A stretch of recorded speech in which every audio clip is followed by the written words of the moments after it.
When we say Allahu Akbar and begin Salah, after that we place our hands on the chest and our eyes should be looking straight on the place of the sajda, of prostration. We should not be looking right, we should not be looking left, we should not be looking at our hands or our toes or our clothes. No, we should be looking at the place of sajda. And we stand in prayer and then we begin the du'as of istaftah.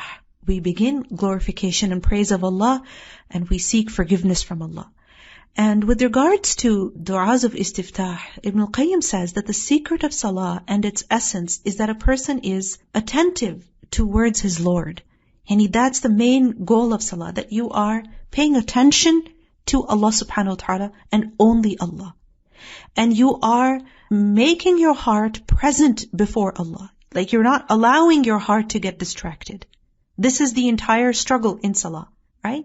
That you want to make sure your heart is fully attentive, only attentive to Allah subhanahu wa ta'ala. And he says that in salah, the slave is similar to the condition of a person who goes towards the door of a king in order to meet the king. So before this meeting, this person needs forgiveness for his sins and he needs to ask for the generosity of the king and for sustenance in order to have the strength to meet the king. And when he reaches the door of the king, then there remains nothing other than conversation with the king. So this is why before we recite Surah Al-Fatiha, which is basically a conversation with Allah, before that, what do? We ask Allah for forgiveness and we praise and glorify Allah. And we ask Allah subhanahu wa ta'ala to shower His blessings on us. How do we do that? We say the du'as of istiftah, and there are several du'as of istiftah. One of them is Allahu Akbar kabira, walhamdulillahi kathira, wa subhanallahi bukratan wa asila. Allah is the greatest, the most great. Praise be to Allah abundantly. Glory is to Allah at the break of day and its end, at the beginning of the day and in the evening. Ibn Umar radiallahu anhu reported that while they were praying with the Prophet sallallahu alaihi wasallam, a man said these words. And after salah, the Prophet sallallahu alaihi wasallam asked, who said these words? And a person said that it is I. The Prophet sallallahu alaihi wasallam said that it amazed me because the doors of the sky were opened up for these words. So Ibn Umar radiallahu anhu said that I have not left these words since I heard the Prophet sallallahu alaihi wasallam saying that. So we should also say these words when we begin salah. Allahu Akbar kabira, walhamdulillahi kathira, wa subhanallahi bukratan wa asila. And you see, in this also, we are declaring the greatness of Allah. Because when we declare the greatness of Allah, along with His praise, and while showing gratitude to Allah, then this brings contentment to the heart. When we declare Allah's greatness, we find ease. Our problems are solved, our worries are removed, our sorrow is dispelled. When we declare the greatness of Allah, this strengthens our iman. When we glorify and praise Allah, this opens the doors of goodness for us. And especially, you see in this dua we say bukratan wa asila, in the morning and in the evening, meaning I declare Allah's greatness, His praise, His glory in the morning and in the evening. Why in the morning and in the evening? Because this is when the angels give the report of our salah to Allah subhanahu wa ta'ala, in the morning and in the evening. Another dua we can say when we begin salah, Allahumma ba'id bayni wa bayna khatayaya kama ba'adta bayna al-mashriq wal-maghrib. Allahumma naqqini min al-khataya kama yunaqqa ath-thawb al-abyad min ad-danas. Allahumma ghsil khatayaya bil-ma'i wal-thalji wal-barad. Ameen. O Allah, set me apart from my sins as far as the east and the west are set apart from each other.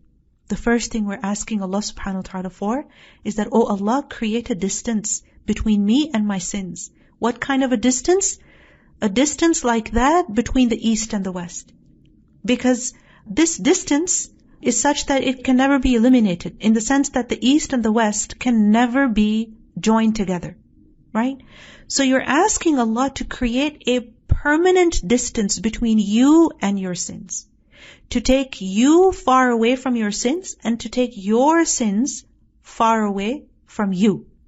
So you're asking Allah subhanahu wa ta'ala to forgive you for your past and future sins. And you're asking Allah subhanahu wa ta'ala to keep you away from committing sins in the future.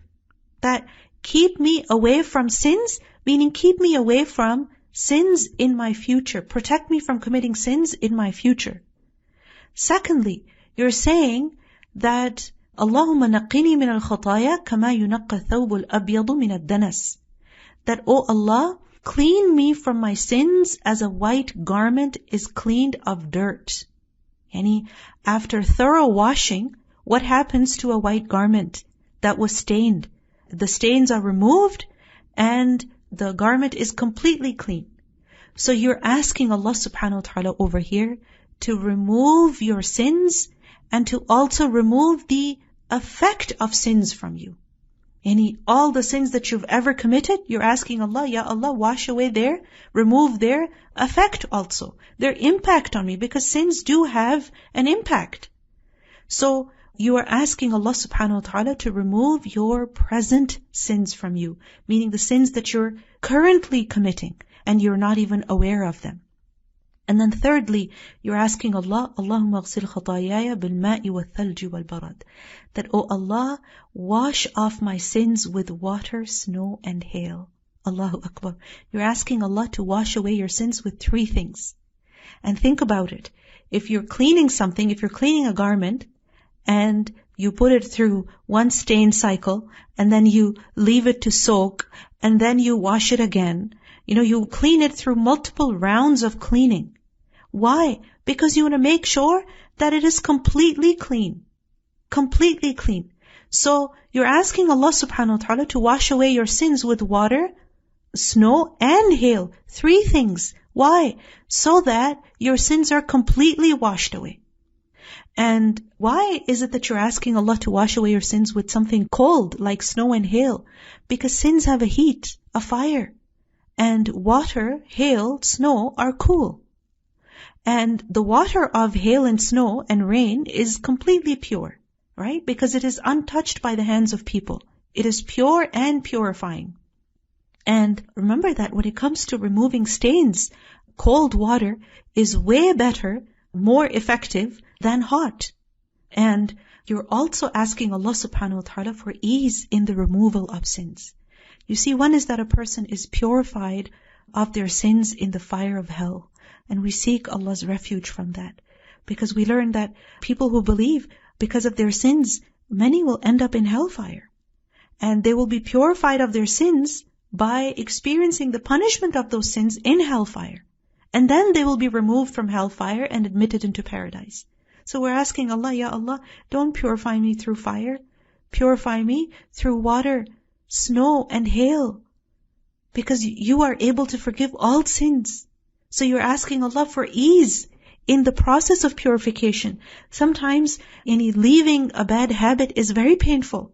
Leaving a sin is painful. It's hard. A person struggles.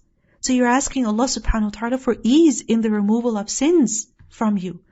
And here, you're asking Allah subhanahu wa ta'ala to wash away all of your past sins. So in this dua, you're asking Allah to keep you away from sins in future. You're asking Allah to remove your present sins from you. And you're asking Allah to wash away your past sins as well. What a beautiful dua it is. Another dua we can make, Subhanakallahumma wa bihamdik, wa tabarak asmuk, wa ta'ala jadduk, wa la ilaha ghayruk. Glorious you are, O Allah, and with your praise, and blessed is your name, exalted is your majesty, and none has the right to be worshipped but you. And the Prophet ﷺ would begin his salah with these words. So we should also begin our salah with these words. Because in these words we are glorifying Allah, praising Him, declaring His perfection, His greatness.